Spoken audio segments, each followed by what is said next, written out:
Good morning everyone. How are you? कैसे हैं आप सब लोग? मुझे पूरा यकीन है कि पिछले 10 दिनों की जर्नी में, मॉर्निंग न्यूट्रिशन की जर्नी में, आप सब लोगों ने अपनी हेल्थ को और ज्यादा बेहतरीन बनाया होगा। और उसकी शुरुआत आपने की होगी अपने मॉर्निंग न्यूट्रिशन से।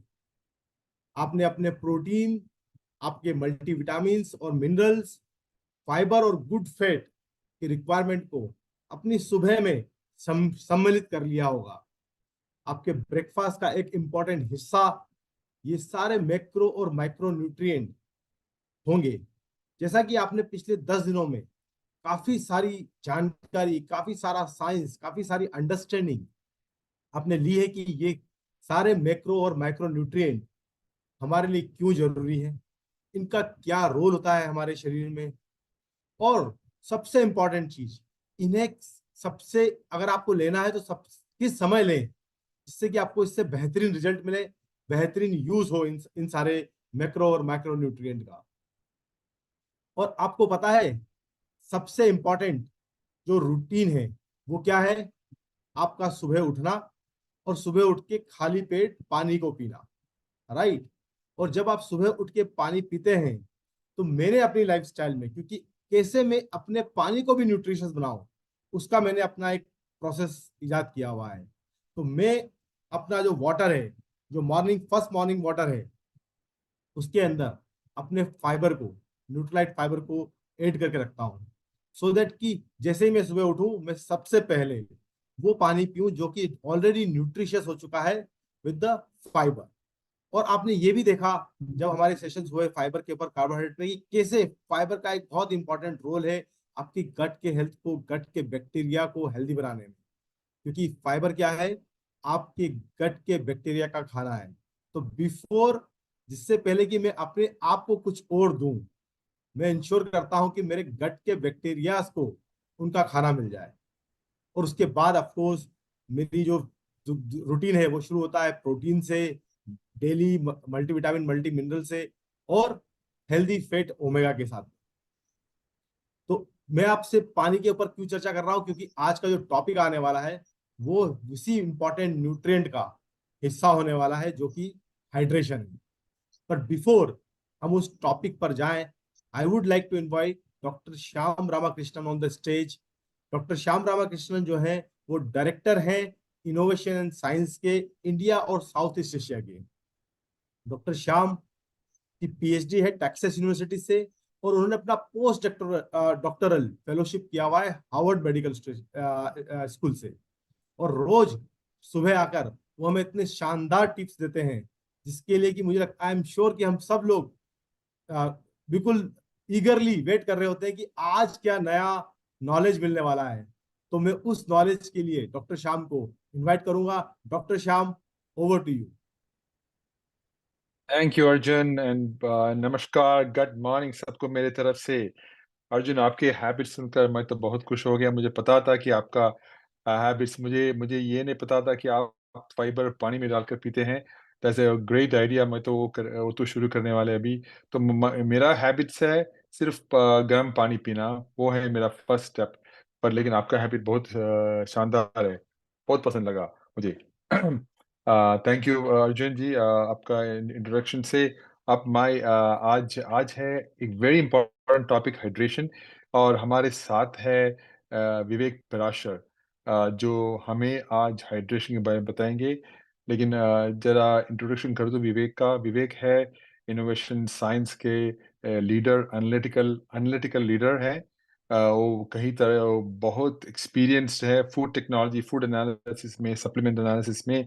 और उनके ग्रुप गुड़गांव में है। और उनको सब सब चीज़ की पता है क्वालिटी के बारे में, क्वालिटी कैसे करना है और रिसर्च करने कैसे करना है। सो मैं तो बहुत खुश हूँ कि वो आज हमारे साथ हैं। और उनका कुछ खुद का प्रेरणा है कि मैं कैसे मेरा हेल्थ सुधारूँ। तो मैं बहुत खुश हुआ कि वो आज हमारे साथ है हाइड्रेशन के बारे में बात करने। तो लेकिन विवेक आने से पहले मेरा आज का एक एक फेवरेट टॉपिक है। मैं इसके बारे में बहुत दिन से सोच रहा था, मैं कैसे बताऊँ आपको इसके इसके बारे में, क्योंकि हम हर हर हर दिन हमारे दिनचर्या के बारे में बात कर रहे इसका मतलब है कि हम सुबह क्या करते हैं, कब तक खाने हैं, लेकिन हमने कभी बिल्कुल डीप से एक चीज़ नहीं डिस्कस किया, वो है नींद या स्लीप। हम सब सोते हैं, वो सोने का हमारा हमारा हैबिट्स है, लेकिन वो इम्प्रूव कर सकते हैं। वो है मेरा आज का सोच। तो मैंने क्या किया, मैंने ज़रा रिसर्च किया उसके बारे में, और मुझे क्योंकि स्लीप कितना इम्पोर्टेंट, क्योंकि वो हमारे क्रोनोबायोलॉजी के ऊपर बहुत गहरा संबंध है, उनका रिलेशनशिप बहुत स्ट्रांग है। क्योंकि हम उठते हैं, और हमारे सर्काडियन रिदम शुरू होते हैं वहाँ हमारे ब्रेन के, और वहाँ से हमारे दिन के पूरे हार्मोन सब शुरू होते हैं। फिर रात को मेलाटोनिन होते हैं और हमें नींद आती है, राइट? तो हमें हमें नींद डिस्टर्ब करने के लिए बहुत चीज़ है। क्या सब है, हमारा टीवी है, बच्चे हैं, और फिर हमारे फ़ोन्स है, सब हमें नींद से हमारी नींद चुराते हैं, राइट? तो उससे बचने के लिए हम तो स्मार्ट बनना पड़ेगा। लेकिन ज़रा रूल्स है स्लीप के लिए, मैंने उसके बारे में रिसर्च भी किया, बहुत सारी स्टडीज़ है स्लीप के ऊपर। तो क्वालिटी स्लीप के प्रोफाउंड इम्पैक्ट पर बात करेंगे। तो पहले रूल है कंसिस्टेंसी। अच्छी नींद एक वाइब्रेंट हेल्थी लाइफ की फाउंडेशन है। तो रिसर्च कहती है कि सही मात्रा में नींद हमारे वेल बीइंग को ट्रांसफॉर्म कर सकते हैं। ओके, पहला रूल है कंसिस्टेंसी। इसका मतलब क्या है, स्टडीज दिखाते हैं कि जो लोग रेगुलर बेड टाइम मेंटेन करते हैं, उनकी हेल्थ बेहतर होती है। अभी हम कभी 10 बजे सोते हैं, हम कभी 9 बजे सोते हैं, हम कभी 11 बजे सोते हैं। तो ये स्टडी दिखाते हैं कि अगर आपके बेड टाइम रेगुलर होते हैं, आपका बॉडी, आपका सर्काडियन रिदम बहुत खुश होगा, राइट? क्योंकि ये स्टडीज क्या बताते हैं कि अगर इरेगुलर स्लीप पैटर्न है, हमारा स्लीप पैटर्न हर वक्त हर दिन चेंज होते जा रहे हैं। ये एक एक दो दिन का बात नहीं है, हर दिन कुछ ना कुछ कारण से आज 10 बजे, 6 बजे, 7 बजे, 8 बजे क्या, तो ये इरेगुलर स्लीप क्या है? एक है कि हमारे आर्टरीज जो है, जहाँ ब्लड जाते हैं, वो हार्ड होते हैं। तो और फिर कार्डियोवैस्कुलर डिसीज का आते हैं, प्रॉब्लम आते हैं, फिर मूड डिसऑर्डर्स का प्रॉब्लम आते हैं। ये सब उसका कारण बन सकती है। तो ये सब रिसर्च ने बताया है। तो ये एक एक बात है कि आपके बेड टाइम को फ्रीक्वेंटली शिफ्ट नहीं करना। सिर्फ वो हैबिट रखना कि हम अगर अगर 10 बजे सोते हैं, तो हर दिन 10 बजे, 10 साढ़े 10 बजे वही है मेरा सोना है, राइट? तो ये कमिटमेंट करें कि हर रात सिमिलर अमाउंट ऑफ रेस्ट लें।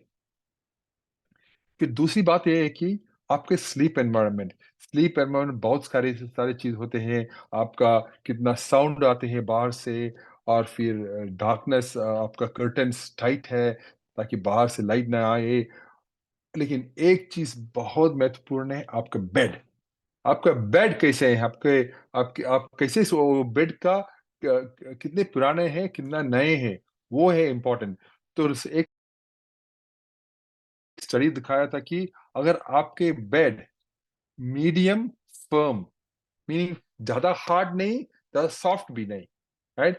तो मीडियम फर्म बेड होता, तो अगर वो है, तो आपका बॉडी का जो मस्कुलोस्केलेटल पेन है, आपका मसल में जो पेन होते हैं, आपका स्केलेटल सिस्टम में पेन होते हैं, वो इम्प्रूव होते हैं, और आपका स्लीप का क्वालिटी भी इम्प्रूव होते हैं। ये एक स्टडी दिखाया था। तो मैंने सोचा मैं आपको आपसे एक बात करूँ। मुझे याद है कि 20 साल पहले या 25 साल पहले मेरे एक दोस्त एक चीज़ बोला मुझे, मुझे अभी भी याद है, क्योंकि आप आपकी ज़िंदगी 2 चीज़ में बिताते हैं। एक है बेड, दूसरे है जूते। तो उसने बहुत सही बताया कि हम ज़िंदगी दो चीज में लेटे रहते हैं, एक है बेड और दूसरे हम चलते रहते हैं, जूते। तो वो दोनों चीज आप अच्छी तरह खरीदो, अच्छी क्वालिटी का खरीदो। ओके, तो वो है दूसरी चीज। तीसरे है रूल है टाइमिंग ऑफ मील्स। आपको पता है मील्स का टाइमिंग क्या है। तो अब क्या और कब खाते हैं ये भी रोल प्ले करते हैं, इसके रोल भी प्ले करते हैं, राइट। तो बेड के जस्ट पहले खाना आपकी नींद डिस्टर्ब कर सकता है। तो अपना आखिरी मील बेड टाइम से कम, ओके, कम से कम 2 घंटे पहले लेने की कोशिश करें। वो है एक एक तीसरा रूल। फोर्थ रूल है, इंटरेस्टिंग रूल है कि कार्बोहाइड्रेट्स आपका डाइट भी बहुत इन्फ्लुएंस करते हैं। और एक एक एक एक 27 स्टडीज, ऑलमोस्ट 20 स्टडीज की ज्यादा स्टडीज दिखाया है कि अच्छी तरह कार्बोहाइड्रेट्स मींस कि उसका मतलब क्या होता है कि कॉम्प्लेक्स कार्बोहाइड्रेट्स हो, वो आपके नींद को बहुत अच्छी तरह इम्प्रूव करते हैं। तो कार्बोहाइड्रेट का बहुत इंपॉर्टेंट रोल है। आपने सुना होगा 2 दिन पहले कार्बोहाइड्रेट्स एंड फाइबर, उसमें फाइबर है बहुत इंपॉर्टेंट। तो आ, तो फिर मेरा लास्ट एक पॉइंट है। मैं तो बहुत टाइम ले लिया आज। एक पॉइंट है क्योंकि ये पॉइंट बहुत इंपॉर्टेंट है, आपकी उम्र का लंबाई, लॉन्जिविटी, राइट।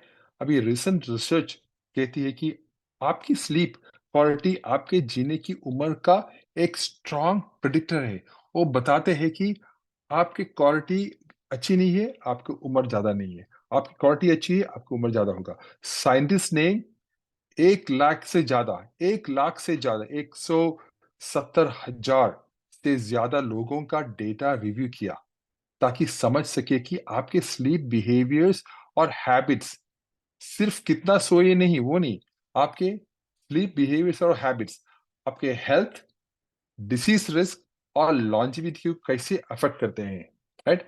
जो लोग अच्छे स्लीपर्स थे उन्होंने 5 साल ज्यादा जिया। 30% कम चांसेस था कि कोई कुछ रीजन, मरने के कोई रीजन का 30% कम हो गया। और ऑलमोस्ट 20% उनका कम था कार्डियोवैस्कुलर डिसीज के। और फिर 20% कम था उनके कैंसर से मरने के लिए। देखो, ये है स्लीप का इतना इंपॉर्टेंट इम्पैक्ट, राइट। तो मैं ये मेरा सोच खत्म करूंगा आज। इन कंक्लूजन सिर्फ मेरा यही है कि रेगुलर स्लीप पैटर्न्स को प्रायोरिटाइज करें, एक अच्छी मैट्रेस में इन्वेस्ट करें, मील टाइम पर ध्यान दें और एक हेल्थी डाइट मेंटेन करें। बस यही था मेरा सोच, टीम। चलिए मिलेंगे अब हमारे प्यारे विवेक से। Vivek, stage is yours. Thank you doctor Shyam and thank good morning आप सभी को। शुभ प्रभात, नमस्ते। डॉक्टर श्याम, आपकी की हुई सारी बातें मॉर्निंग न्यूट्रिशन को साथ लेते हुए अपनी हेल्थ एंड वेलबींग को बेहतर बनाने के हर दिन बताए हुए नुस्खे हम सभी की बहुत मदद करते हैं। Really thank you for all your research और अपने नॉलेज को हम सभी के साथ शेयर करने के लिए। आज मैं आप सभी के साथ एक ऐसे विषय को लेकर आया हूँ जिससे आप फेमिलियर तो बहुत हैं, बट शायद उसकी छोटी छोटी बारीकियों को हम जान के भी नजरअंदाज करते हैं। ये विषय है हाइड्रेशन। मुझे अलाउ किया मेरी शेयर करने के लिए कि मैं आपके विजुअल्स के लिए एक प्रेजेंटेशंस भी शेयर कर पाऊँ। Give me a minute.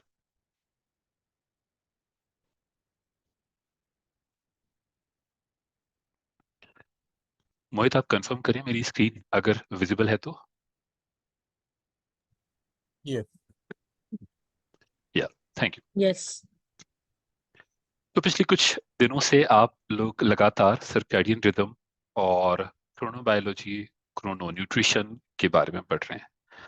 आपने fibre, carbohydrates, protein, fat, micronutrients जिसमें कि विटामिन एंड मिनरल्स आते हैं, उनका रिलेशनशिप, उनका सिंक्रोनाइजेशन भी क्रोनोबायोलॉजी के साथ समझा।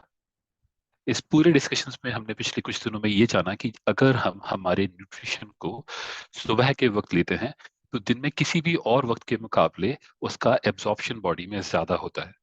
हम में से कई लोगों को अक्सर शिकायत रहती है कि हम खाते तो बहुत है पर हमारे शरीर को लगता नहीं, और कुछ लोगों को शरीर में बहुत जल्दी लगता है।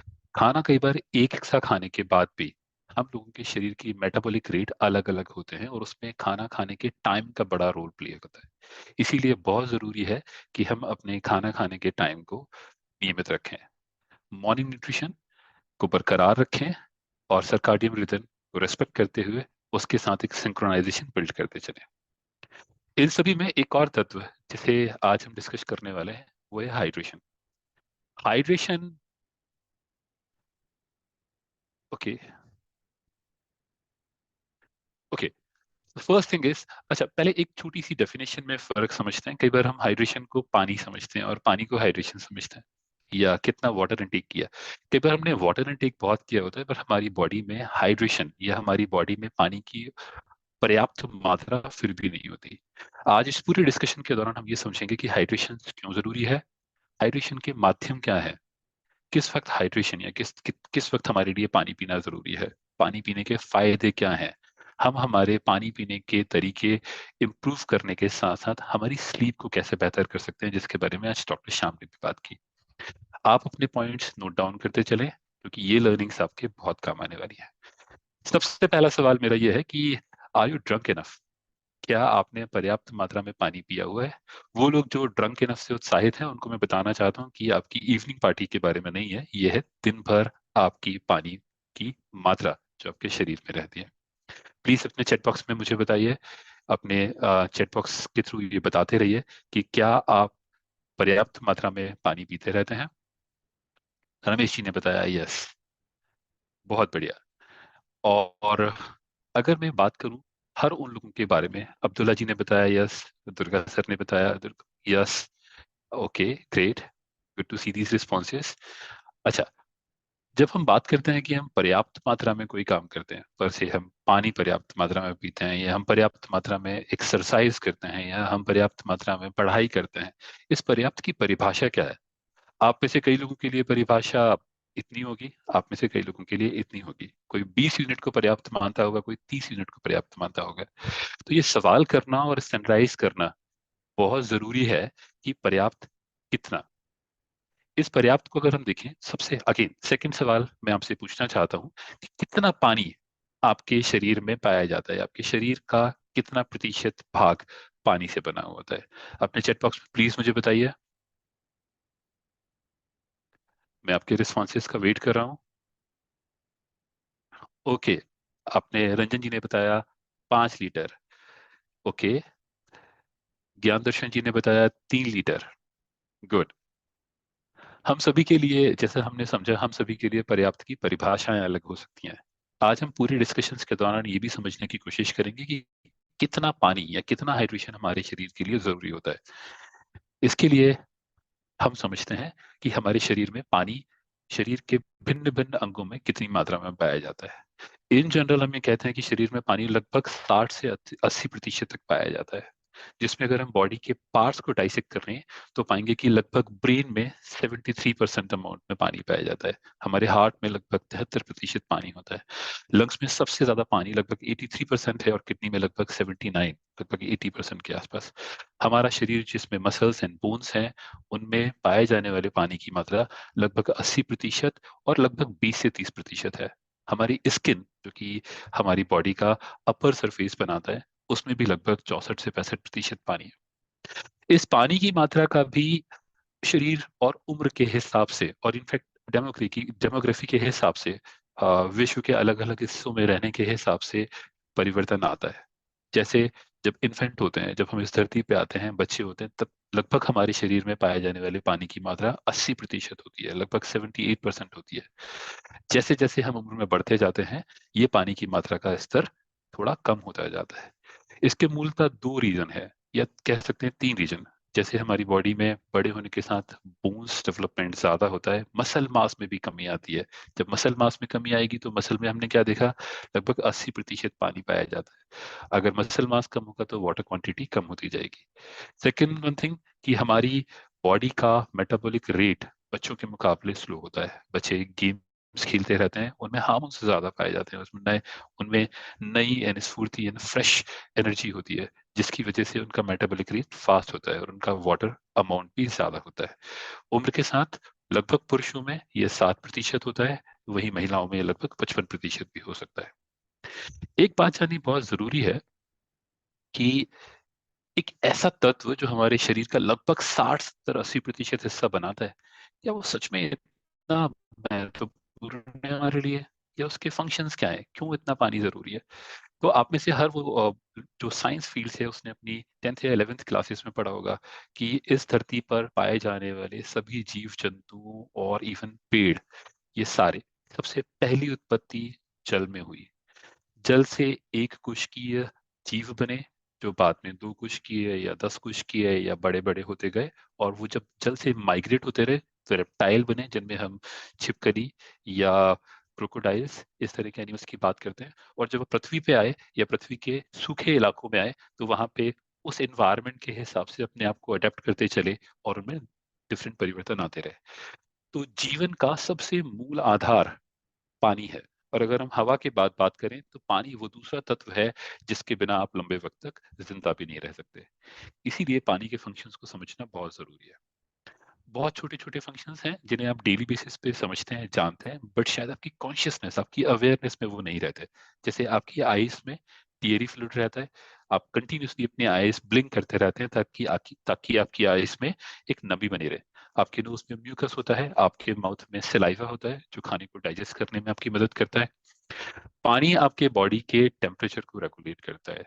आपने सुना होगा कि जब पसीना आता है तो पसीने से एक्सोथर्मिक रिएक्शन होती है, और ये एक्सोथर्मिक रिएक्शन क्या करती है, आपकी हीट को एमिट करती है, शरीर से बाहर निकालती है। और जब ये शरीर से आपकी हीट को बाहर निकालती है तो आपकी बॉडी कूल डाउन होती है। पानी हीट को अब्सॉर्ब करता है, तो अगर ज्यादा हीट होती है तो पानी आपके शरीर के अंदर हीट को अब्सॉर्ब करता है और इस तरह से टेम्परेचर को रेगुलेट करता है। आपने जो भी खाया, हम अभी बात कर रहे थे कि हम जो भी तत्व खाते हैं क्या वो हमारे शरीर को सच में लगते हैं, उनका ट्रांसपोर्टेशन कैसे होता है? आपने खाना खाया, स्टमक में गया, स्टमक में वो डाइजेस्ट हुआ, डाइजेस्ट होकर उसमें से जब वो इंटेस्टाइन में जाता है वहां से न्यूट्रिएंट्स इंटेस्टाइन के थ्रू एब्सॉर्ब होने लगे और ब्लड में आते हैं। ब्लड में लगभग 60% पानी पाया जाता है। ब्लड का सबसे मेजर एक कंस्टिट्यूएंट जो है वो पानी होता है, और इसी ब्लड के थ्रू आपके सारे न्यूट्रिएंट्स स्टमक या इंटेस्टाइन से सेल या सेल वॉल तक ट्रेवल करते हैं। इसीलिए इनके एब्जॉर्प्शन के लिए भी पानी का बहुत रोल है। अगर आप अर्ली मॉर्निंग में, अर्जुन ने जैसे बताया, फाइबर वैसे भी गट के लिए ठीक होता है, डॉक्टर श्याम ने बताया गर्म पानी पीते हैं। अगर आप पानी पीते हैं तो आपको कॉन्स्टिपेशन की बीमारी नहीं होगी, वो शिकायत आपकी हमेशा के लिए दूर हो जाएगी। 2 वजह से, एक तो ये इंटेस्टाइन को फ्लश करने का काम करता है, क्लीन करने का काम करता है। सेकेंड वन थिंग, जब आप पानी पीते हैं तो आपके स्टमक के अंदर भी ये पीएच बैलेंस का काम करता है, क्योंकि यूजली एसिडिटी क्यों होती है, क्योंकि हमारे स्टमक के अंदर का पीएच कम हो जाता है। सामान्यतः एम्प्टी स्टमक का पीएच 1.2 के आसपास होता है, बट जब हम पानी से उसको तर करते हैं तब यही पीएच लगभग 3 से 4 हो जाता है। जितना न्यूट्रल साइड पीएच होगा उतना ही हम बेहतर महसूस करेंगे, उतनी ही हमें कॉन्स्टिपेशन की शिकायत कम होगी।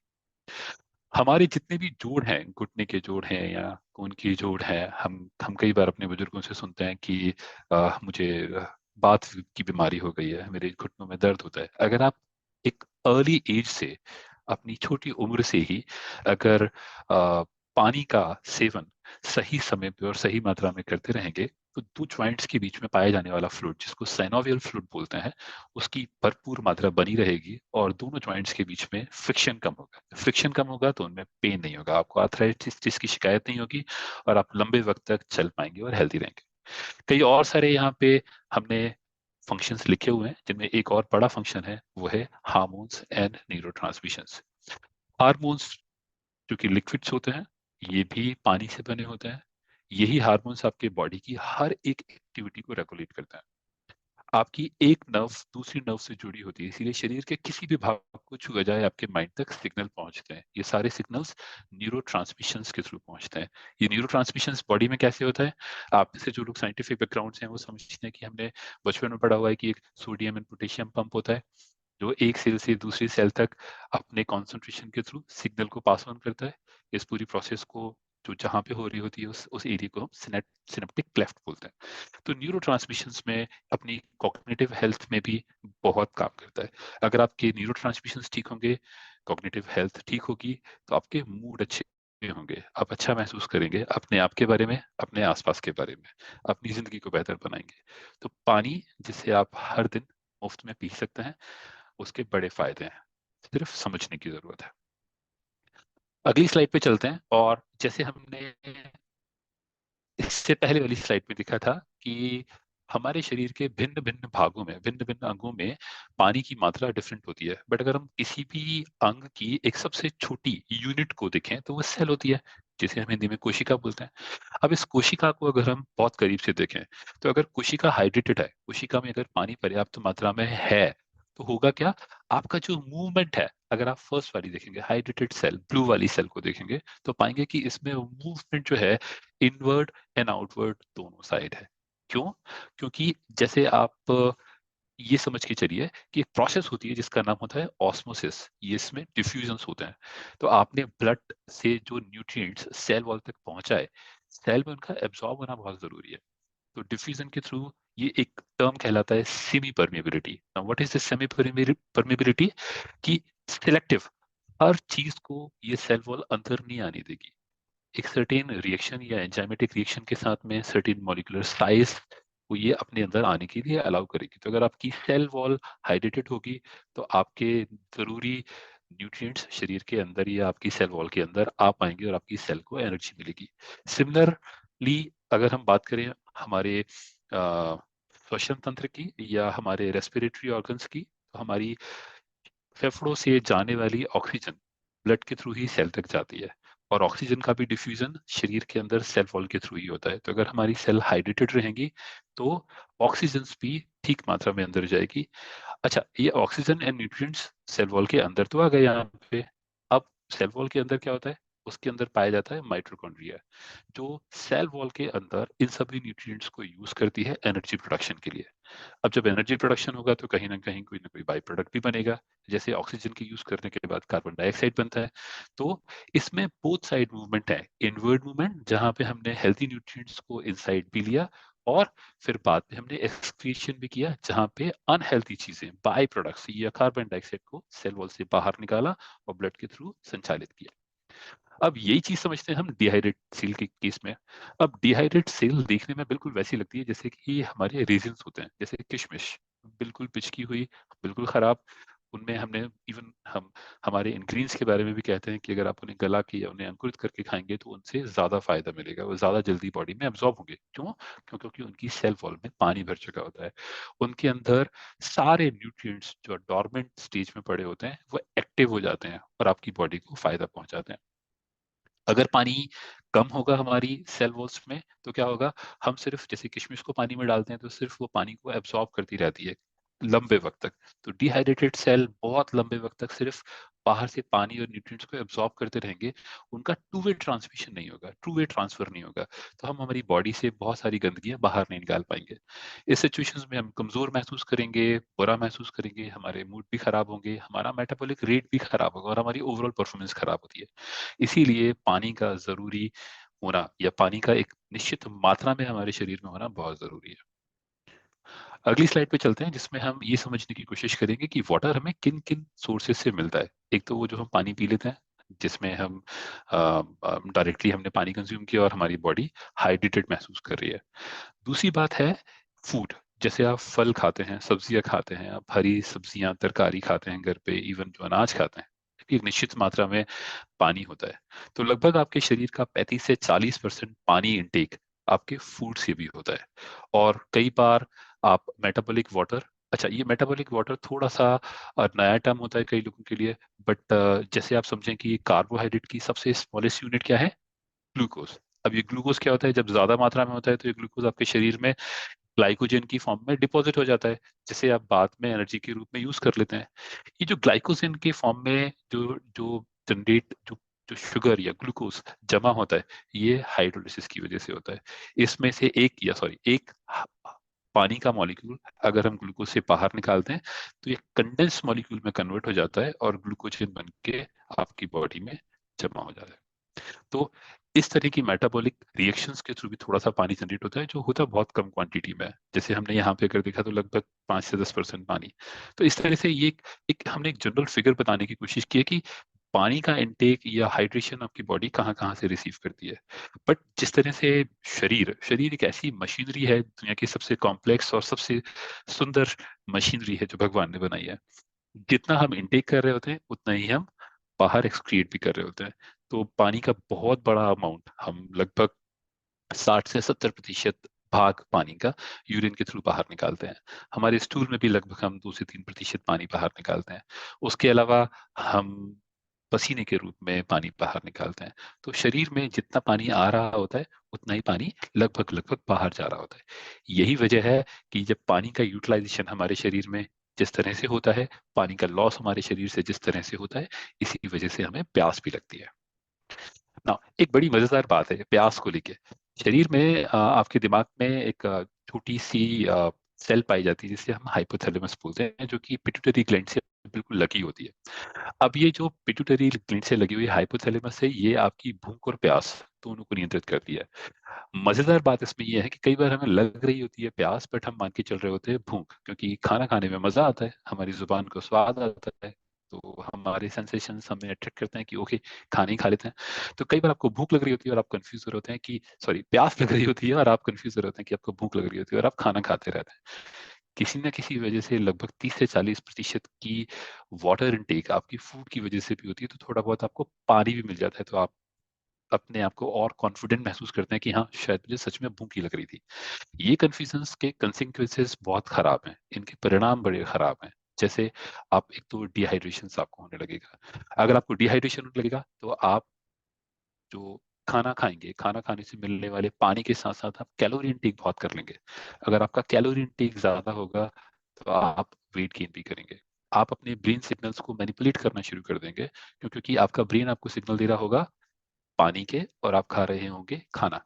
इसीलिए बहुत ज़रूरी है कि हम माइंडफुल रहें, हम अपने बॉडी सिग्नल्स को ठीक से रीड कर पाएँ। हम सबका कॉन्शियस होना बहुत ज़रूरी है। हम जितने कॉन्शियस होंगे अपने शरीर को, अपनी भावनाओं को, अपने मन को, अपने विचारों को और अपने एनवायरनमेंट को जितना बेहतर समझेंगे, हम उतनी बेहतर ज़िंदगी गुज़ारेंगे। एक और भी प्रॉब्लम है आजकल मॉडर्न लाइफस्टाइल में, हम अक्सर मंचिंग करते रहते हैं, जहां हमने चिप्स, बिस्किट्स, कुकीज, छोटा मोटा कुछ न कुछ खाते रहते हैं।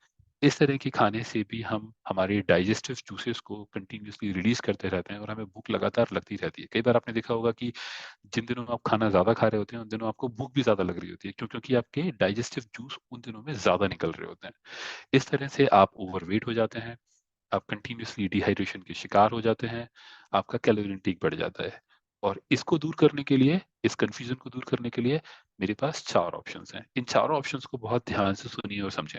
नंबर 1, हम सभी जानते हैं कि खाना पचने में लगभग 4 से 6 घंटे लगते हैं। तो अगर आपको खाना खाने के बाद 4 से 6 घंटे के अंदर अगर आपको भूख के सिग्नल मिल रहे हैं, तो आप सबसे पहले तो अपने आप को क्वेश्चन करें कि नहीं, खाना तो मैंने खाया है।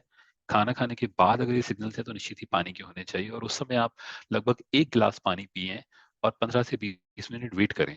फिर अपने आप की बॉडी सिग्नल्स को दोबारा रीड करने की कोशिश करें। ज़्यादातर केसेस में आप पाएँगे कि आपको प्यास लग रही थी और अब आपकी भूख भी शांत हो गई है।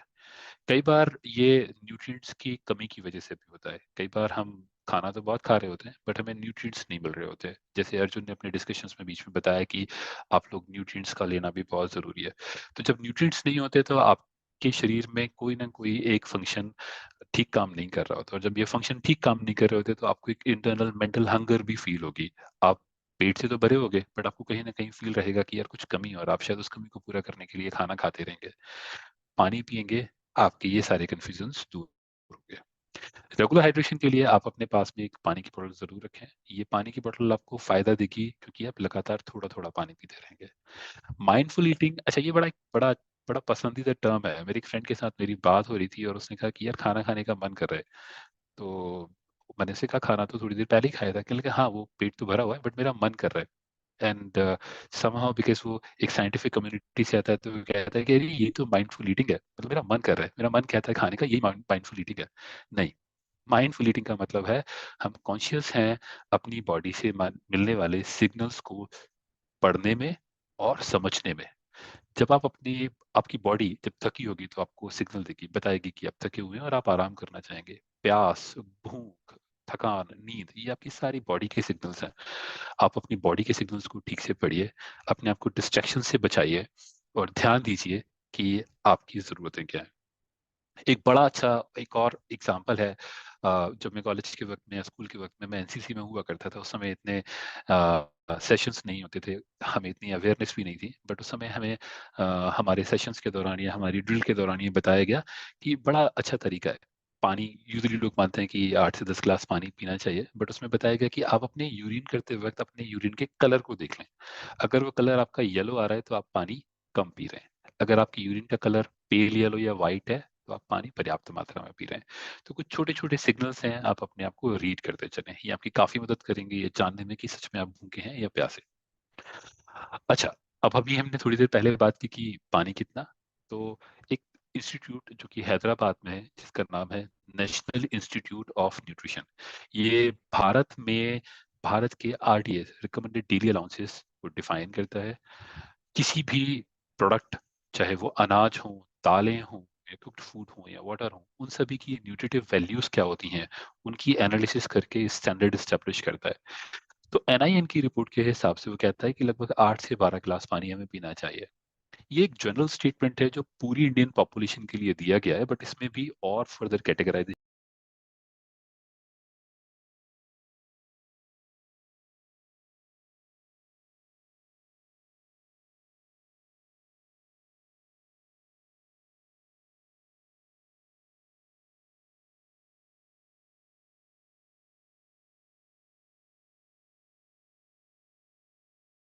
हो सकते हैं। जैसे आपकी बॉडी के 1 किलो, अगर 1 किलो की बॉडी है तो लगभग आपको 32 से 58 ml चाहिए। ऐसा मोटा मोटा अगर हम राउंड फिगर करें तो 30 से 60 ml के आसपास पानी चाहिए।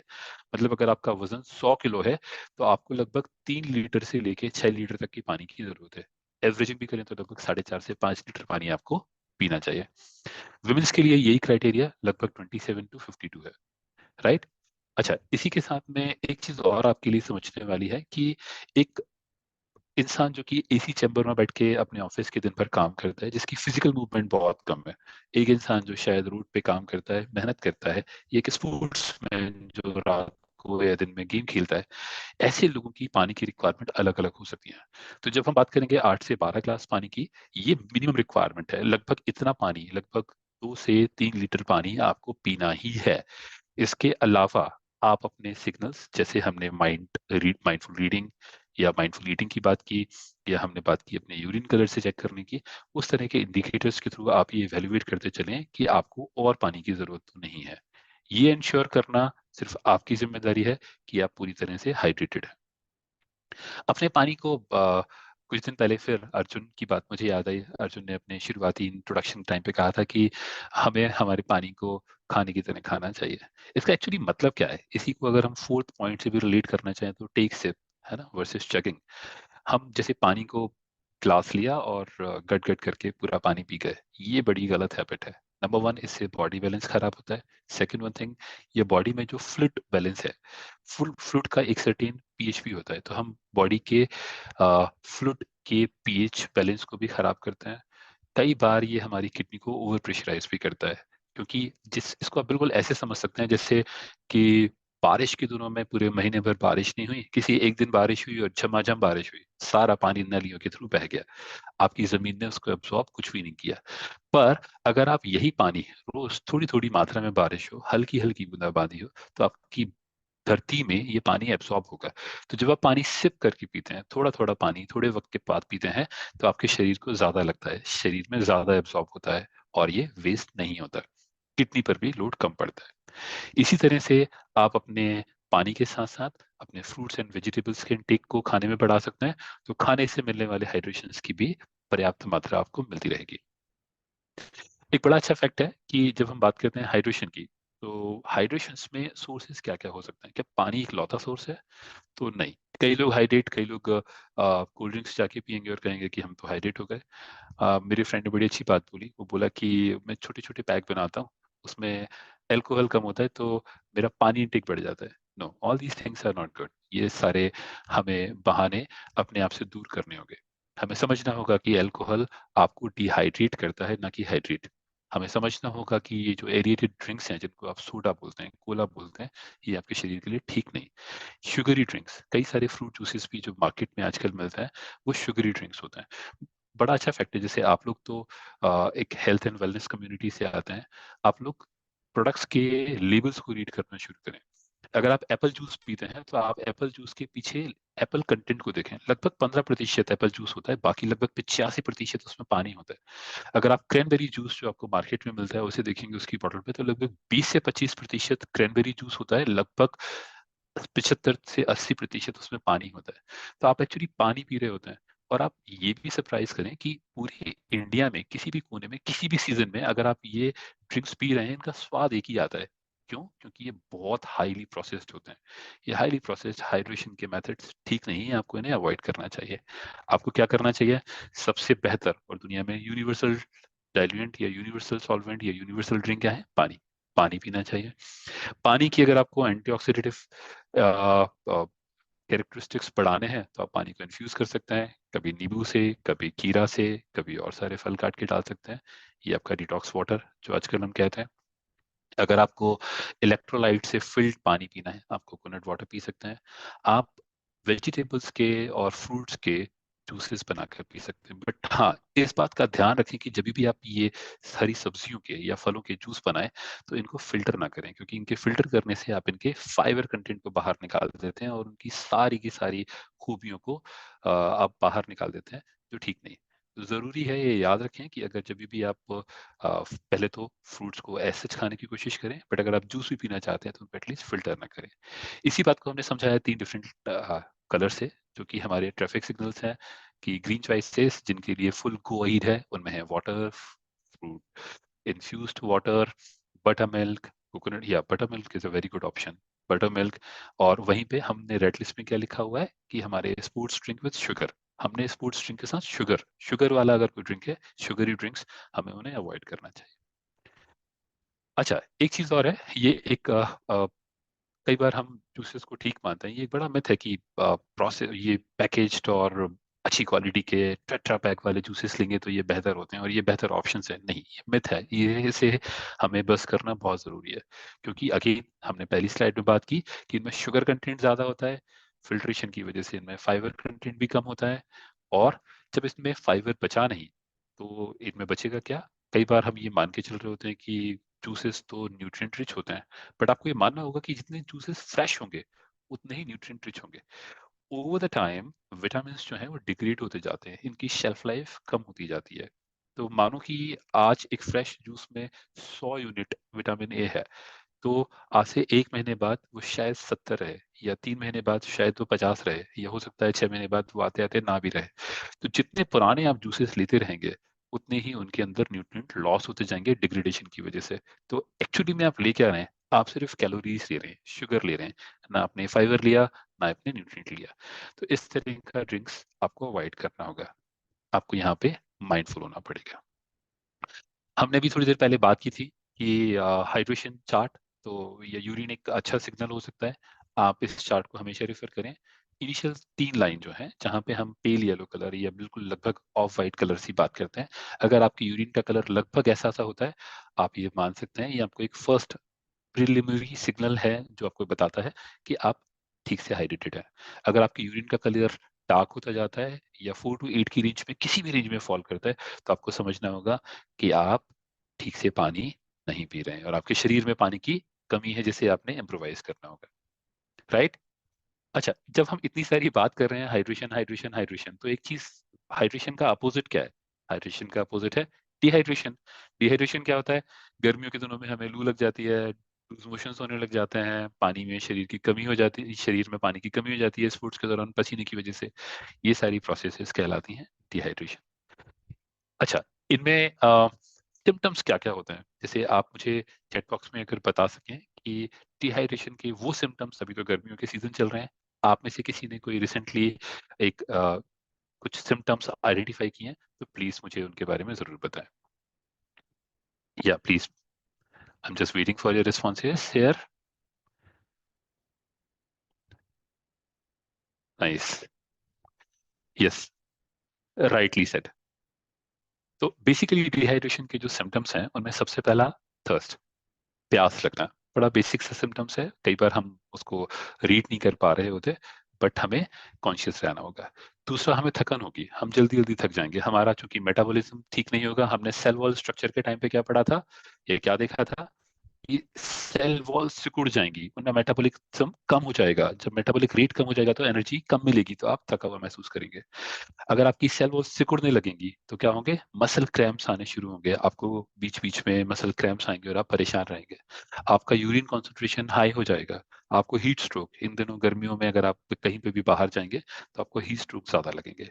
आपको जब इतना सब कुछ हो रहा होगा तो निश्चित ही आप इरिटेट भी होंगे, आपकी ब्लड में सोडियम एंड पोटेशियम या बाकी सारे न्यूट्रिएंट्स का कॉन्सेंट्रेशन हाई हो जाएगा, जिससे आप ओवरवेल्म्ड महसूस करेंगे, और ओवरवेल्म महसूस करने की वजह से आप इमोशनली अनस्टेबल महसूस करेंगे, आपको हेडेक भी होगा। क्योंकि जब ब्लड गाढ़ा होता जाएगा तो आपका हृदय को धड़कने के लिए या ब्लड को शरीर के भिन्न भिन्न भागों तक पहुंचाने के लिए मेहनत ज्यादा करनी होगी, तो आपका हार्ट रेट भी बढ़ जाएगा, आपकी स्किन ड्राई होगी और आपकी आंखों में ब्लीचिंग होगी। ये सारे सिम्टम्स हैं। अच्छा, एक चीज हमें समझनी होगी, कोई भी इवेंट हो जाने के बाद हमें सिम्टम्स दिखाई देते हैं, क्या हमें सिम्टम्स तक का वेट करना चाहिए, या हमारे पास पहले से कुछ ऐसे इंडिकेटर्स होने चाहिए जो किसी इवेंट होने के पहले या इवेंट होने के वक्त पे हमें बता दें या हमें अलर्ट कर दें।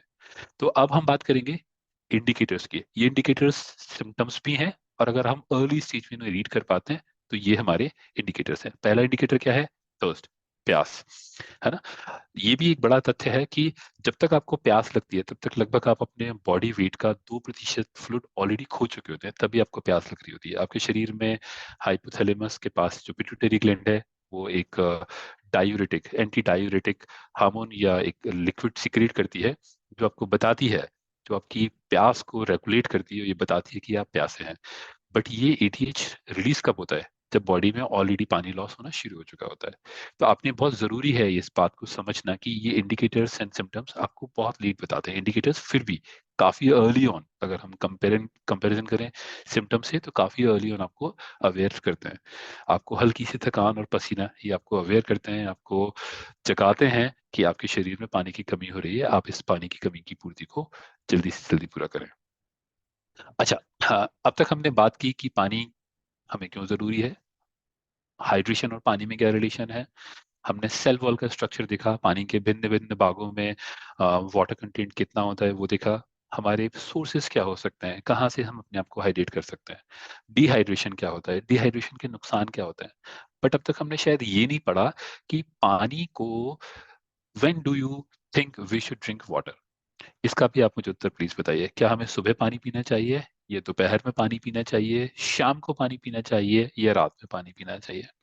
प्लीज जल्दी जल्दी अपने चैट बॉक्स में कमेंट करके मुझे बताइए कि आपको दिन के किस वक्त में ये पानी ज्यादा पीना चाहिए। Let me check here. के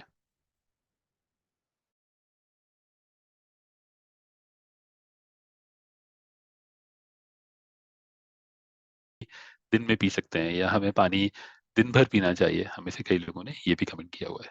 राइट, तो बहुत जरूरी है कि हम दिन भर ही पानी से अपने आप को हाइड्रेटेड रखें। बट अगर हम पानी सुबह पीते हैं, इसका की जिक्र हमारे आयुर्वेदा में भी किया है, इसे हम उषा पान बोलते हैं। उषा मीन्स जब दिन की पहली किरण या दिन सूर्य की सुबह सुबह जो पहली किरण आती है उनको हम उषा बोलते हैं। पान मीन्स जल पान, जल का पान, पान मीन्स खाना। तो जब हम सुबह पहली किरण के साथ पानी पीते हैं तो उसके कई सारे फायदे हैं। इसीलिए ये बताया गया है कि खाना खाने के लगभग 30 मिनट पहले ये, और खाना खाने के बाद लगभग 1 घंटे बाद तक हमें पानी नहीं पीना चाहिए, और हमारा पहला पानी जो है सुबह पीना चाहिए। जब हम सुबह सुबह पानी पीते हैं तो ये हमारी पूरी रात भर के जमा हुए टॉक्सिन्स हमारी शरीर से बाहर निकालने में मदद करता है, हमारी डाइजेशन को इम्प्रूव करता है, हमारी सेल वॉल को एनरिच करता है, और मेटाबॉलिज्म को फास्ट करता है, जिससे हमारे शरीर में हमें एनर्जेटिक महसूस होता है और हमारे दिन की शुरुआत पूरे जोश खरोश के साथ होती है। इसी तथ्य को अगर हम बात समझना चाहें, यही तीनों बातें यहाँ पे अलग अलग तरह से लिखी हुई हैं, जिनमें हम बात करते हैं कि जैसे इंसान के शरीर में बेसिकली हम मानते हैं कि 5 तत्व होते हैं, या जैसे अग्नि, वायु, धरती, आकाश। ये जो सारे तत्व हैं, इन्हीं तत्वों के कॉम्बिनेशन से बनता है वत, पित्त एंड काफ। वत vata, pitta and kapha. Kapha means mucus. Kapha body के लिक्विड्स जो होते हैं जो कि जल और धरती के कॉम्बिनेशन से बनते हैं। पित्त जो कि अग्नि एंड वायु के कॉम्बिनेशन से बनता है। जहाँ वायु होती है और वायु के साथ आकाश होता है वहाँ वाता ज्यादा होता है। आपने सुना होगा कि बुजुर्गों में एक शिकायत, अगेन हमने पहले भी बात की थी कि बुजुर्गों में जॉइंट्स में पेन होने लगता है, उनकी बॉडी में मसल्स पेन ज्यादा होता है, और तो कहते हैं कि वो बाय आ गई, तो लगभग उनके शरीर में वायु की अधिकता हो गई है। यंग बच्चों में जो 18-19 साल के, 20 साल के, 14-15 साल के होते हैं, जिनमें हार्मोनल चेंजेस थोड़े ज्यादा हो रहे होते हैं, उनमें पित्त की मात्रा ज्यादा हो जाती है। और इस पित्त की मात्रा से उनमें कई बार उनको, उनकी स्किन पे आपको रैशेस दिखाई देंगे, स्किन पे पिंपल्स ज्यादा दिखाई देंगे, उनमें क्रोध ज्यादा होगा, गुस्सा ज्यादा होगा, जोश ज्यादा होगा। जो बच्चे होते हैं, छोटे बच्चे, इन्फेंट्स जो होते हैं, उनमें कफा ज्यादा होता है, उनमें म्यूकस ज्यादा होता है, बॉडी लिक्विड ज्यादा होते हैं, इसीलिए उनकी स्किन काफी ग्लोइंग होती है, काफी सॉफ्ट होते हैं, काफी सुंदर होते हैं और काफी लुभावने होते हैं। तो ये अलग अलग जो कैरेक्टरिस्टिक्स हैं, अलग अलग दोषास हैं, ये आपकी बॉडी में अलग तरह के सिम्टम्स देते हैं। किसी भी एक तरह के सिम्टम्स का हावी हो जाना आपके शरीर के लिए ठीक नहीं, आपके पूरी ओवरऑल हेल्थ के लिए ठीक नहीं। तो अगर आप सुबह के वक्त पानी पीते हैं तो ये तीनों दोष को रिमूव करता है। इन तीनों में एक हार्मनी, एक सिंक्रोनाइजेशन बिल्ड करता है। ये सिंक्रोनाइजेशन आपकी ओवरऑल वेलबींग के लिए ठीक होता है। जठर अग्नि, जिसे हम कहते हैं पेट की आग, जो कि खाना पचाने में मदद करती है, अगर आपने सुबह अर्ली मॉर्निंग पानी लिया हुआ है तो ये आपके डाइजेस्टिव सिस्टम को इम्प्रूव करता है, जठर अग्नि को बढ़ाता है। जो भी आप खाना खाते हैं वो इजीली डाइजेस्ट होता है और आपके शरीर को पूरी तरह से लगता है। पूरी रात भर के जमा हुए टॉक्सिन्स, क्योंकि रात भर हम जब इनएक्टिव होते हैं तो बॉडी में कई सारी मैकेनिज्म चलते रहते हैं और उनके टॉक्सिन्स धीरे धीरे धीरे धीरे बॉडी में डिपॉजिट होते रहते हैं। जब हम अर्ली मॉर्निंग में पानी पीते हैं तो ये पानी हमारे टॉक्सिन्स को एलिमिनेट करने में, हमें रिफ्रेश करने में, हमें बेहतर महसूस करने में हमारी हेल्प करता है। इन्हीं आयुर्वेदिक तथ्यों को या इन्हीं आयुर्वेद के सिद्धांतों को आजकल मॉडर्न स्टडीज ने भी प्रूव किया हुआ है। तो एक 2003 में स्टडी की गई, बॉशमैन एंड स्टिनगर ने की। उन्होंने ये बताया कि अगर आप लगभग 500 ml, लगभग आधा लीटर पानी सुबह खाली पेट उठते ही अगर पिए तो ये आपके शरीर के मेटाबॉलिक रेट को लगभग 30% बढ़ा देता है। अब आप खुद सोचिए, जो एनर्जी आज आप इस वक्त महसूस कर रहे हैं, लगभग इसमें 30% का इजाफा हो जाए तो आप क्या कुछ नहीं कर सकते। आप अपनी दिनचर्या को बेहतर बना सकते हैं, आपके मूड हैप्पी होंगे, आप अपनी हैप्पीनेस को इंक्रीज कर सकते हैं, आप अपनी पर्सनल एंड फैमिली लाइफ को ठीक कर सकते हैं, आप अपने काम को बेहतर मैनेज कर सकते हैं। और अगर आप बाकी अपने सराउंड के सारे लोगों के मुकाबले बेहतर फंक्शन करेंगे तो आप तरक्की की राह पे भी जाएंगे। एक और स्टडी है जिसने डिटॉक्सिफिकेशन या बॉडी को रिफ्रेश करने के बारे में आयुर्वेदा को समर्थन दिया, जो 2010 में की गई, पॉपकिंस ने। उन्होंने ये बताया कि सर्काडियन रिदम से इसका बहुत रिलेशनशिप है। तो जहाँ बॉडी, पूरी की पूरी बॉडी सुबह सूर्य की किरणों के साथ अपने आप को दिन के लिए तैयार कर रही होती है, उस समय अगर आप अपनी बॉडी में न्यूट्रिएंट्स के साथ अगर पानी की मात्रा को बढ़ाएं तो ये आपके कॉर्टिसोल को भी ऑप्टिमाइज करता है। कॉर्टिसोल एक ऐसा हार्मोन होता है जो स्ट्रेस को मैनेज करने में काम करता है, और सुबह के वक्त इसकी वैल्यू लगभग 10 ppm के आसपास होती है। 10 पार्ट पर मिलियन आपके शरीर में ये पाया जाता है। तो सुबह के वक्त आप फ्रेश महसूस करते हैं, कॉर्टिसोल को ये रेगुलेट करता है, आपको फ्लश करता है और आपकी बॉडी को और आपके मन को बेहतर महसूस कराता है। एक और बहुत अच्छी स्टडी है, ये आप में से वो सभी लोग जो अपने मॉर्निंग न्यूट्रिशन के दौरान एक वेट रिडक्शन का कमिटमेंट लेके आए हैं, ये शायद उनके लिए भी बड़ी फायदेमंद बात है। आप खाने के लगभग 30 मिनट पहले अगर आप 500 ml पानी ब्रेकफास्ट के दौरान, ये ब्रेकफास्ट से 30 मिनट पहले, लंच से 30 मिनट पहले और डिनर से 30 मिनट पहले अगर आप लेते हैं, और ये लगातार अगर आप 8 वीक तक करते हैं, तो आपके BMI को इम्प्रूव करता है, आपके बॉडी वेट को घटाता है, आपके विसरल फैट को कम करता है और आपकी ओवरऑल एपेटाइट को रेगुलेट करके उसे ऑप्टिमाइज करता है। कम होगी तो उसे बढ़ाता है और ज्यादा होगी तो उसे कम करके एक नियमित जोन में लाकर रखता है। तो आपकी ओवरऑल एपेटाइट एंड डाइजेशन को इम्प्रूव करता है। इन्हीं 3 सिद्धांतों के साथ हम हाइड्रेशन का सर्कैडियन रिदम के साथ भी एक रिलेशनशिप दोबारा से समझते हैं।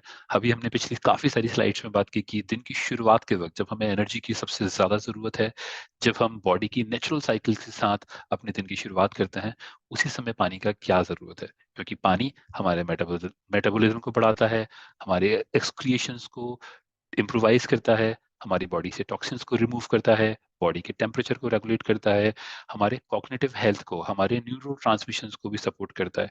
तो अगर हमारा न्यूरो ट्रांसमिशन ठीक होगा, हमारा डाइजेशन ठीक होगा, हम एनर्जेटिक रहेंगे इन द मॉर्निंग, तो ये हमारी पूरी दिन भर की साइकिल को ठीक रखता है। और जब हम दिन भर एनर्जिक रहेंगे, काम करेंगे, मेहनत करेंगे, तो शाम को हम सुकून के साथ सो पाएंगे। क्योंकि हमारा, कई बार हम शरीर तो थका होता है बट हमारा मन हमारा साथ नहीं दे रहा होता, हमारे दिमाग में कई सारे ख्याल चल रहे होते हैं।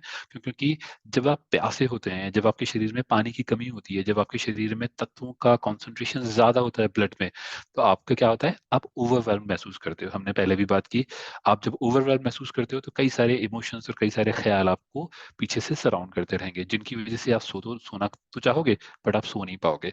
तो बट अगर आप में हाइड्रेशन अप्रोप्रिएटली होगा तो आपको रात को नींद भी ठीक आएगी। और अगर आपको रात को नींद ठीक आएगी तो डॉक्टर श्याम ने अपनी बात की शुरुआत में जो अच्छी नींद से जुड़े हुए 4 या 5 तथ्यों की बात की, वो सारे तथ्य आपके लिए सपोर्टिव रहेंगे, वो सारे तथ्य आपको सपोर्ट करेंगे, राइट। यही बात हम दोबारा से एक और स्टडी के थ्रू इसको इसको वैलिडेट करते हैं, वेरीफाई करते हैं। जो स्टडी की गई बेंटन एंड यंग ने, इन्होंने भी बताया कि अगर आप स्लीप बेहतर करना चाहते हैं तो अपने अपने आप को हाइड्रेट करना होगा दिन के दौरान। और जहां अच्छी स्लीप आपकी ओवरऑल मेटाबॉलिज्म को इम्प्रूव करती है, आपकी हाइड्रेशन को इम्प्रूव करती है, वहीं हाइड्रेशन भी स्लीप को कॉम्प्लीमेंट करता है। ये एक टू वे प्रोसेस है जिसमें स्लीप एंड हाइड्रेशन दोनों एक दूसरे को कॉम्प्लीमेंट करते हैं, सपोर्ट करते हैं और आपकी ओवरऑल हेल्थ एंड वेलबींग को सपोर्ट करते हैं, राइट। तो कुछ मेरी तरफ से टिप्स हैं। ये स्लाइड हम एंड करने से पहले मैं आपको बताना चाहता हूँ इस पूरी प्रेजेंटेशन या उस पूरी डिस्कशंस की कुछ समरीज, कि ऐसी कौन सी चीजें हैं जो हमें हाइड्रेट करने में हेल्प कर सकती हैं। सबसे पहली चीज, हम दिन भर पानी पीते रहें, थोड़ा थोड़ा पानी पीते रहें, एक साथ ना पिए, सिप कर करके थोड़ा थोड़ा पीते रहें। आप ये पी सकें इसीलिए आप अपने पास एक पानी की बोतल जरूर रखें, ताकि जब भी आपको लगे आप पानी थोड़ा सा पी सकते हो। आप पानी के साथ साथ healthy options like fruit juices with fibre, उनसे फाइबर ना निकला हो, या मिल्क या बटर मिल्क, इस तरह के या फ्रूट्स, ये भी आप यूज कर सकते हैं अपने आप को हाइड्रेटेड रखने के लिए, राइट। आप खाने के साथ में, आप खाना खाने के एटलीस्ट 30 मिनट पहले से पानी पीना बंद कर दें, और खाना खाने के बाद लगभग 1 घंटे बाद तक आप पानी ना पिए। और आप अपनी यूरिन और उसके कलर को धीरे धीरे लगातार दिन के दौरान चेक करते रहें। अच्छा, अब मेरी कुछ कुछ मेरी भी आपसे उम्मीद है। मैं इस पूरे डिस्कशंस के बाद ये चाहता हूं कि आप मुझे एटलीस्ट एक या दो ऐसे की टेक अवेज बताएं जिन्हें आज से आप अपनी जिंदगी में शामिल करेंगे, आज से आप अपनी जिंदगी में उन्हें अपना लेंगे। प्लीज चैट बॉक्स में आप अपनी साइड से मुझे लिख के बताइए कि ऐसे क्या की टेक अवेज हैं जो आप अपनी जिंदगी में आज से पूरी तरह से फॉलो करेंगे। या प्लीज, मैं वेट कर रहा हूँ आपके कमेंट्स का, राइट। मैं भी आपकी हेल्प करता हूँ इसमें। तो कुछ मैंने आपके लिए 5 की टेक अवे पॉइंट्स लिखे हुए हैं। Water reading, right, Badri ji ने लिखा है water reading. Okay, Pankaj ji लिखते हैं drink sip sip, sip by sip. Okay, Arun ji लिखते हैं taking water throughout the day. Ankit ji लिखते हैं regular drinking water. Okay, Santoshi ji लिखते हैं कि मॉर्निंग में लगभग 500 ml पानी। वेरी गुड, वेरी नाइस, बहुत अच्छे कमेंट्स हैं। मेरी तरफ से ये 5 की टेक अवे पॉइंट्स हैं जिन्हें आप नोट कर सकते हैं। जैसे सबसे पहली चीज, आप अपने दिन की शुरुआत पानी से करें। आप अपने पानी के रेगुलर इंटेक को बनाए रखने के लिए पानी की बोतल अपने साथ रखें और दिन में सिप सिप करके, एक सिप बाई सिप थोड़ा थोड़ा पानी पीते रहें। खाना खाने के 30 मिनट और 1 आवर के बीच में वो पानी का गैप रखें। शुगरी ड्रिंक्स, एल्कोहल्स और प्रोसेस्ड लिक्विड्स को आप अवॉइड करें। और आप अपने पानी को खाने की तरह, जैसे खाने में आप पूरा आराम से चबा चबा कर आधे घंटे सुकून से खाना खाते हैं, वैसे ही आप पानी को भी बिल्कुल स्वाद ले लेके पिए।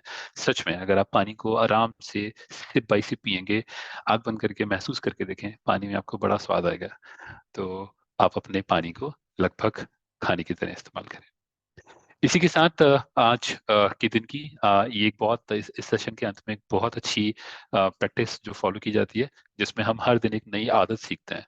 आदतें हमारे लाइफ की डेली मैकेनिज्म को ऑटोमेट करती हैं। ये ऑटोमेशन हमें बहुत सपोर्ट करता है। तो अभी आपके लिए मेरी साइड से ये 3 आदतें हैं जो मैं आपको बताना चाहता हूँ। जैसे start and finish your day with a glass of water. आप रात में भी पानी पिएं और दिन में सुबह की शुरुआत आप पानी से करें। ये एक नई आदत जो आपने बिल्ड करनी है। दूसरी आदत आपने करनी है माइंडफुल हाइड्रेशन। आप कॉन्शियस रहें, अवेयर रहें, आप अपने शरीर के और अपने मन के और मस्तिष्क के सिग्नल्स को रीड करते चलें। तीसरी बात कि आप अपने पानी की क्वांटिटी कितनी कंज्यूम कर रहे हैं, उसका एक ट्रैक रिकॉर्ड बना के जरूर रखें। इसी के साथ में हम हमारे शाइन मंत्रास को एक बार फिर से रिव्यू करते हैं। हमारे शाइन मंत्रास क्या कहते हैं? हमारा शाइन मंत्र कहता है start every day with gratitude and optimism. आप इस धरती पे हैं, ईश्वर का शुक्रिया अदा करें, अपने पूर्वजों का, अपने गुरुओं का, अपने कुल का, इस ब्रह्मांड का, पंच तत्वों का, सूर्य का, अग्नि का, अपने भोजन का, सबका शुक्रिया अदा करें। भगवान से कहें कि ये जिंदगी देने के लिए मैं आपका शुक्रगुजार हूँ। आप अपने आप का ध्यान रखने के लिए, अपने परिवार के लिए, अपने समाज के लिए और देश के कल्याण के लिए अपने आप को बेहतर न्यूट्रिशन दें। आप एक इंटेंशंस जो आज के आपके ऑब्जेक्टिव्स हैं, आज के आपके मकसद हैं, उनको क्लियरली डिफाइन करें। अगर आप विजुअलाइज कर सकते हैं आंख बंद करके तो करें। आप ये भी देखने की कोशिश करें कि आप उनको कैसे एग्जीक्यूट करेंगे। अगर इसमें आपको शुरुआत में परेशानी होती है तो आप अपनी डायरी में भी ये पॉइंट्स कैप्चर कर सकते हैं। जो लोग मेडिटेट करते हैं उनके लिए बड़ा आसान है, वो अपने पूरे दिन को विजुअलाइज करके, अपने आप को विजुअलाइज करके ये देख सकते हैं, ये बता सकते हैं कि वो अपने दिन को कैसे गुजारने वाले हैं, और ये आपको बहुत हेल्प करता है। हर दिन एक नई चीज जरूर सीखें। आज आपने एक नई चीज सीखी हाइड्रेशन के बारे में, इसी तरह से हर दिन, चाहे आप पढ़ाई के थ्रू या लोगों से मिलकर या एक ऐसी कम्युनिटी जो अच्छे कामों में इन्वॉल्व है, उनकी बातों से, उनके साथ एक्सपीरियंस करके हर दिन जिंदगी में एक नई चीज जरूर सीखें। 30 मिनट जरूर अपने आप को बेहतर बनाने में लगाएं और हर दिन एक्सरसाइज जरूर करें। पिछले कुछ दिनों में किसी ने बताया कि अगर हमारी आत्मा हमारा भगवान है तो शरीर हमारा मंदिर है, और हमारे मंदिर को बेहतर रखने के लिए हमें उसकी सफाई करनी बहुत जरूरी है। तो हर दिन लगभग 30 मिनट तक हम एक्सरसाइज जरूर करें। इसी के साथ मैं आज अब आपके सामने शेयर करूंगा रेसिपी ऑफ द डे। आज अच्छी अच्छी बात यह है कि आज हमारे पास एक रेसिपी नहीं है, आज हमारे पास दो दो रेसिपीज है। Just give me a moment.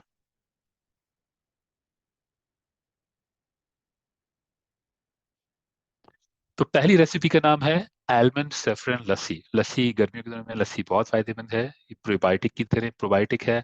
तो इसमें काफी सारे आपकी गट के लिए बड़ी हेल्दी है, स्वादिष्ट होती है, और इसको और स्वादिष्ट बना के और बेहतर बना के और न्यूट्रिशियस बनाने के तरीके हम देखते हैं।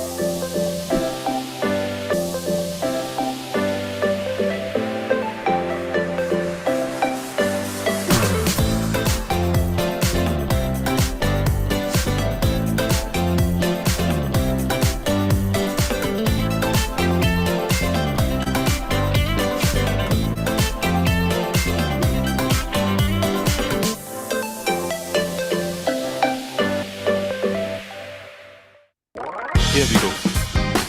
Here we go. So लस्सी आपकी पहली ड्रिंक, और आज के लिए एक गुजराती डिश जिसमें कि न्यूट्रिशन का तड़का लगा हुआ है, जिसे हम थेपला बोलते हैं, जो कि आपके पराठे का बहुत बेहतर सब्स्टिट्यूट हो सकता है, वो रेसिपी देखेंगे। Here we go.